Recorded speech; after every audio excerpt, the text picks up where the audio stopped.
రేపటి తరాలు మార్చిన దూత నిన్న నేడు రేపటి తరాల మార్చిన దూత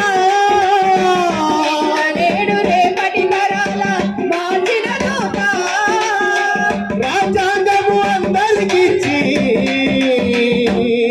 హోలో హోలియా హోలా హోలే హోలో హోలా హో హోలే హోలో హోలా.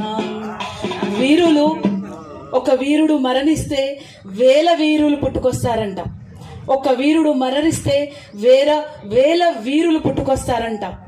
ఒక చరిత్ర సమాప్తమైతుండే మరో చరిత్ర సృష్టించడానికి భరత్ లాంటి వాళ్ళు, సత్తన లాంటి వాళ్ళు, వేదిక మీద ఉన్న వాళ్ళు, వేదిక ముందున్న వాళ్ళు పుడుతూనే ఉంటారు. ఎందుకంటే గద్దరన్న చనిపోవడము అది సడన్ గా జరగడము అదొక చరిత్ర అయింది మొత్తం హైదరాబాద్ లో, యావత్ తెలుగు రాష్ట్ర